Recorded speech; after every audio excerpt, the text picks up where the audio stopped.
Hey guys, Alex Ryals here from Tech Data Security Solutions.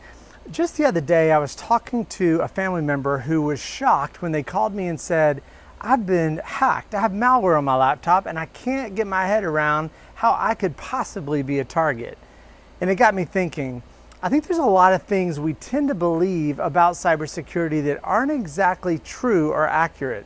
So I thought it'd be fun for us just to take a few minutes and cover 4 cybersecurity myths. Think of this as Mythbusters.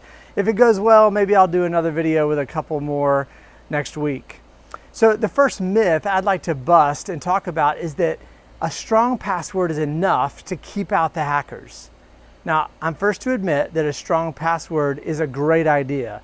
Passwords should be a combination of uppercase and lowercase, numbers and special characters, and be at least 14 digits long. And I covered this all in another video. I encourage you to check that out on my YouTube channel. You can learn about password hygiene. But while complex passwords are really important, that's not enough if you're using the same password on all of your websites. Let me give you an example. If I wanted to hack into your bank account, I'm not going to go after your bank because likely you have a strong password there and likely the security is pretty strong.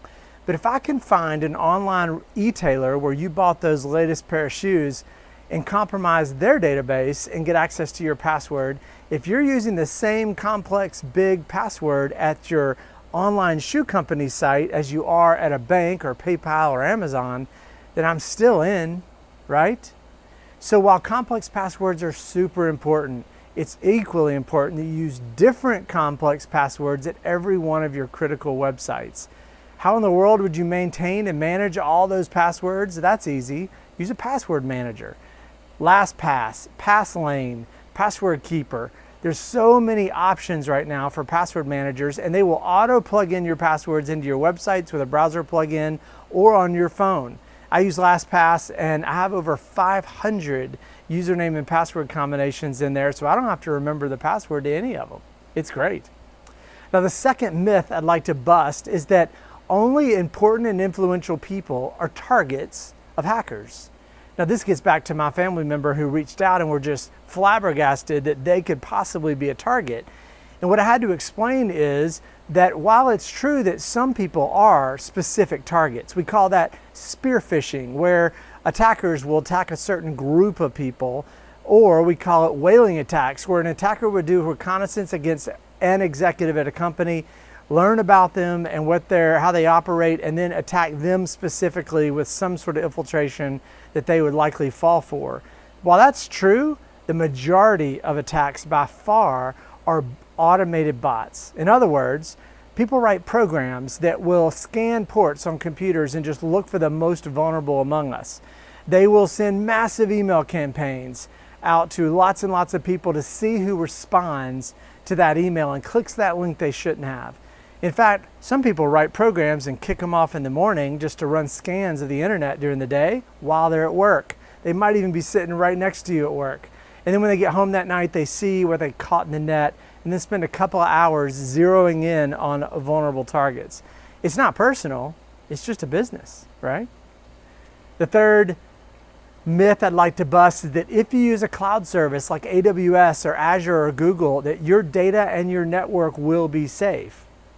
And it is true that the cloud providers have some amazing security and configuration capability built into their platforms. And if used correctly, you can get a significant amount of security right out of the box.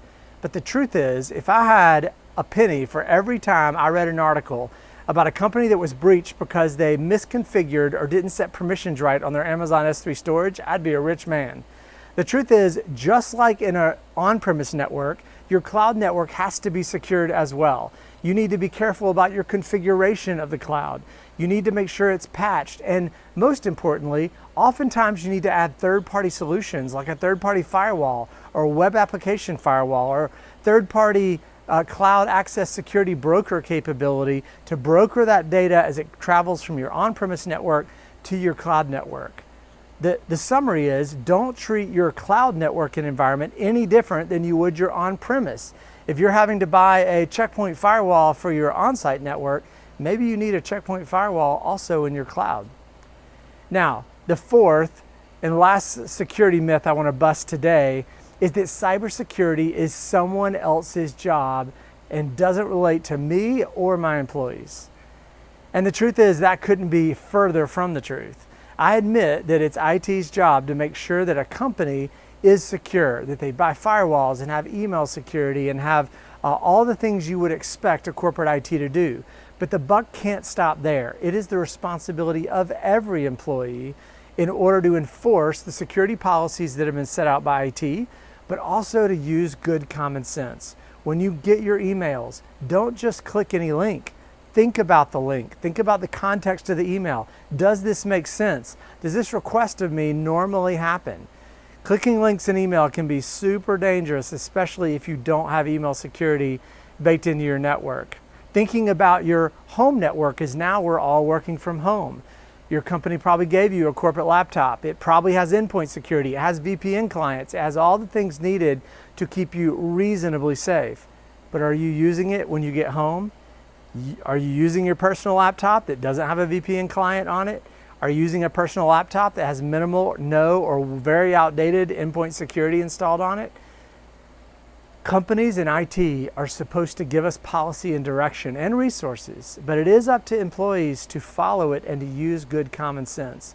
The majority of malware happens when we go to websites we shouldn't, or even legitimate websites that are already compromised and download bad code to our computer. We need to make sure our computers and systems have software on them to mitigate against that threat. So I hope this has been interesting. There's a lot more myths out there to bust, and I'll bring some of those to you in another video. I also want to encourage you to check out my YouTube channel. You can find me online searching for Alex Ryals, and check me out on LinkedIn where I post content every single day. Thanks and have a great day.